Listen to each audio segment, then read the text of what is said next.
Hello friends and welcome back to my channel. It's good to have you back. I am super excited to be here because today I want to talk to you about how to make some money from getting rid of your old junk.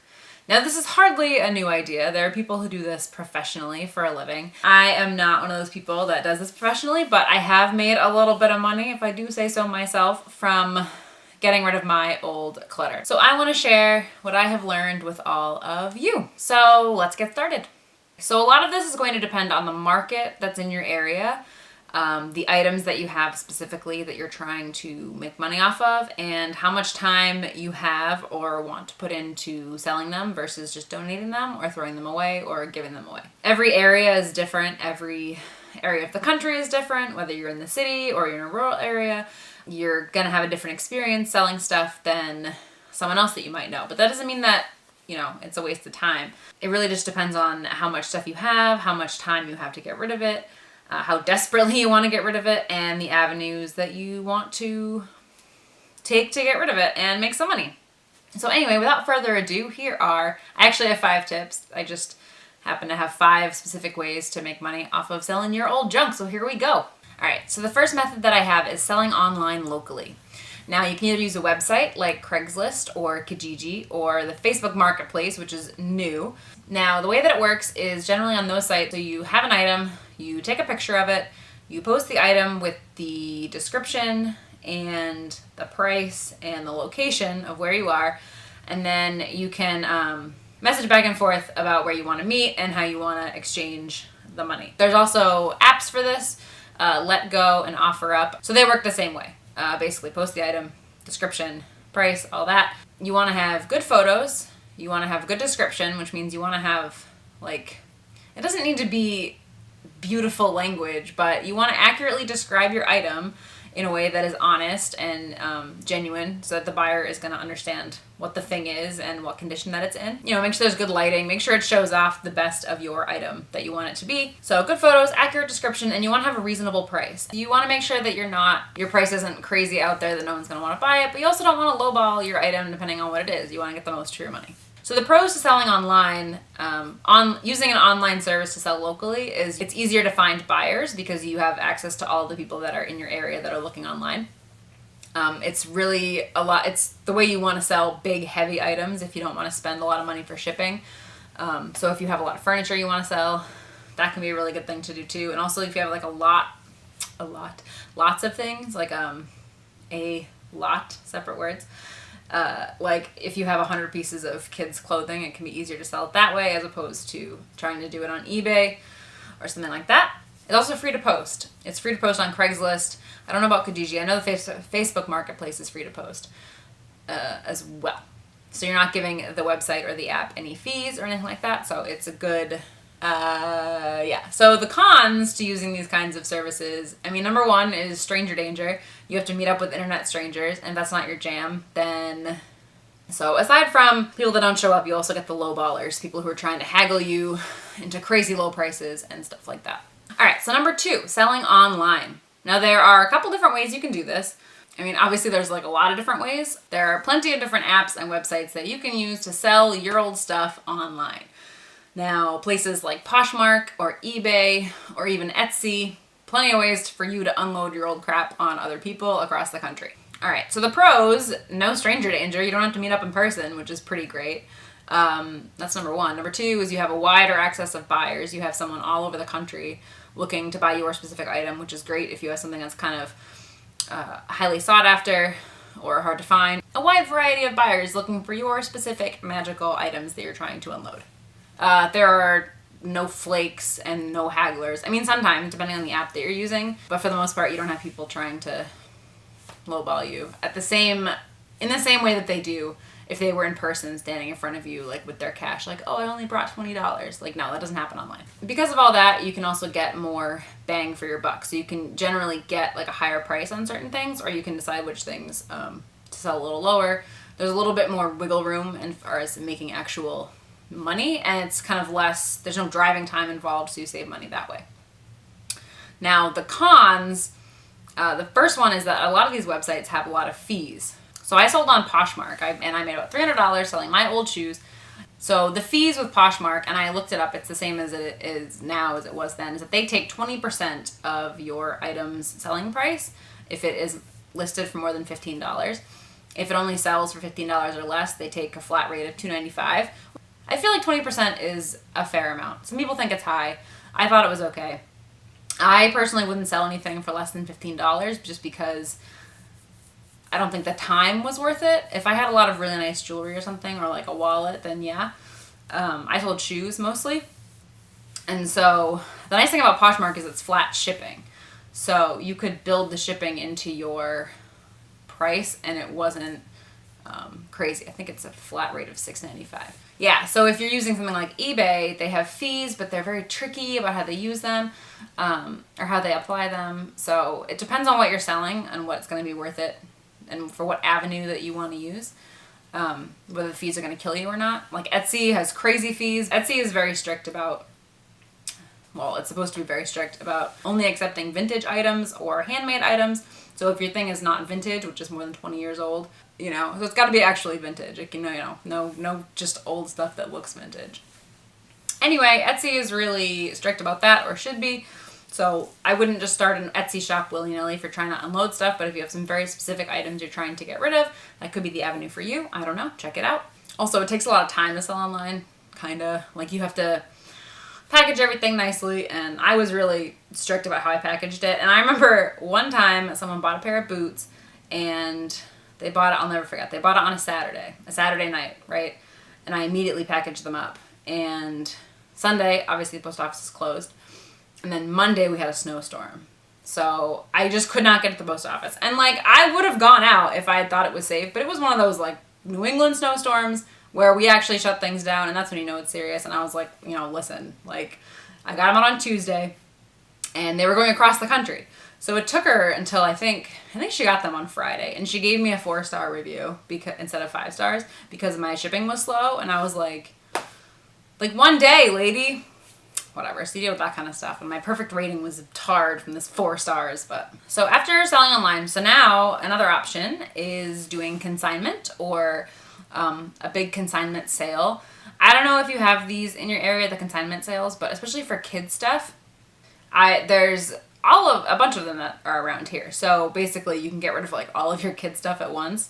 I would just look up for your area. I would Google children consignment sales. That's something that you're interested in. And something should pop up. But if you have any more specific ways to search for that, then let me know down below. Because like I could give you New England tips if you want those, but not everyone lives in New England, so I don't know if that would help you, but I can give them to you if you want. So the way that consignment generally works is you bring your item to the consignment shop and they will sell it for you and you get a percentage of that item. So you bring it to them, they sell it for you, they take a cut, and you get a check many moons later after it sells. I've never consigned anything because I don't have any patience for that. Like, I'm not going to wait around. I have done consignment sales, and I've been willing to wait for that because I'm just going to go and drop my stuff off and be done with it. The thing about a consignment sale is that you are making the prices, and you just never know like what's going to happen and what your stuff's going to sell. I think I made like $100 the last time I did a consignment sale. But I had a lot of stuff and like I didn't know what I was doing, and it took forever to tag everything and like get it ready, and like the sale was really far away. I don't know, it was a mess. So it wasn't really worth the $100 if you can believe that. But again, it's a good way to get rid of a lot of stuff. So if you're using an actual consignment store, it's best if you have like boutique stuff. Usually they're a little more picky about what they will take for consignment. They don't always take everything. So, the pros are, obviously, they handle the business for you, so you don't have to deal with any of that, and there's no haggling with or talking to strangers, which are, they do a lot of the work for you. But the cons is it takes a lot of time, and it's not guaranteed to sell, and they also take fees. They take their cut. So, let me know if you have awesome experience with consignment, because I don't have anything that's nice enough, nor do I have the patience. That's really the issue, is I don't have, like, nice enough stuff. I have, like, look at all my Carter's onesies, which I think are great, but I guess they don't want those in consignment. So anyway, moving on. All right, so we also have around here, we have places that will give you cash for your items. I've only done it with clothes so far. Like Once Upon a Child is a chain. And we have this place called Buffalo Exchange. Basically, you bring your items, they sort through them and make you an offer that you can either accept or decline, you know, whatever you want. So generally, they'll give you either a cash offer and then a store credit offer. And the store credit offer will be higher than the cash offer because they want you to use the store credit. So they'll give you a little bit more money in store credit if you want to just use it as an opportunity to exchange some of your old stuff for new stuff, which is cool because if you aren't really trying to make like tons of money and you just want some new things, it's a really good way to kind of trade in your clothes. So that's what I like about it. So then you either leave with your cash in your hand or your store credit or whatever. So the pros are you get cash immediately, and that's nice to just get rid of like a whole bunch of stuff and just get cash immediately. So it's quick and easy usually. The cons are these places don't exist everywhere, and sometimes they have limited hours. So depending on who's working, you know, you can get a better offer one day and not the next day. But also you're at the mercy of the season, like, and the area. Like I was trying to sell all of my gigantic heeled shoes. Like all my shoes were 5 inches and up because that's how I roll. And they were like, the girls here don't want to wear those because they'll fall because there's cobblestones everywhere. And I was like, oh yeah, because that's just where they are. You know, it was a college town. They wanted like, you know, Doc Martens and stuff, which fine, whatever. I have no control over that, but I'm still going to try it anyway. So you can be at the mercy of the season and that type of stuff. So you're at the mercy of the supply and demand chain. Also, they take fees. You know, it's not free to, like, they'll take a pretty big cut.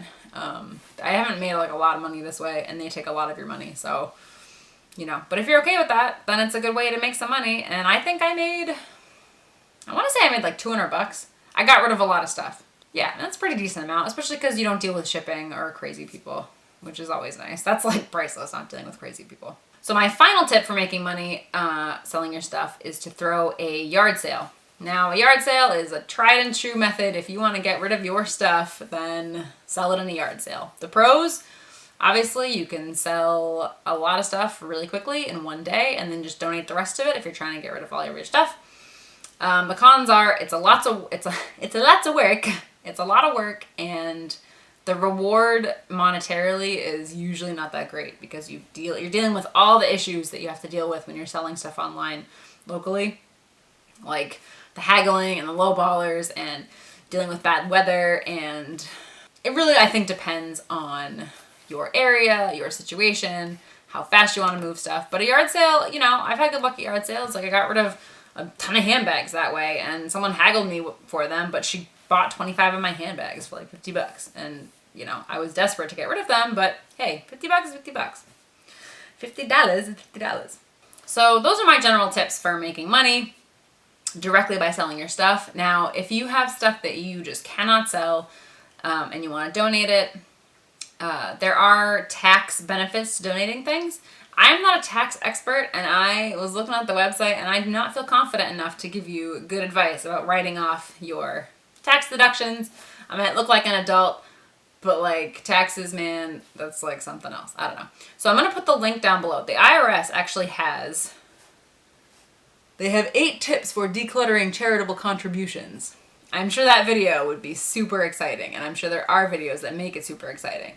This is not one of them. The bottom line is, if you're not donating a ton of stuff, a ton of really pricey stuff, you really don't need much to prove to the IRS that you donated it. If it's $500 or more, you're gonna need the receipts. And if it's $5,000 or more, you're gonna need like forms and a qualified appraiser and like all kinds of stuff. So my advice is to check out the link that I sent down below to the IRS. Keep all your receipts and documentation. Even when you go to like Goodwill, they'll give you a receipt and you can just write down, you know, your general things that you donated that day so you have a record of it. When in doubt, consult a tax professional and find out if it's worth it to deduct it or if it's worth it to just know in your heart that you did good by donating it. And don't lie to the IRS because they're like Liam Neeson. They will find you and they will hunt you down and they will find their money. So don't be lying to the IRS, okay? I can tell you from experience. So that's it for me. I hope you found this video helpful. If you have some more tips for making money while decluttering, then I would love to hear them. The last thing to remember is your time is money. Your time is very valuable. So at the end of the day, if you are spending more time and energy trying to sell your stuff than you are actually recouping in cash money, then it might just be better to donate it. Because remember, your time is the most valuable asset that you have and how you want to spend it. So until next time, I'll see you later.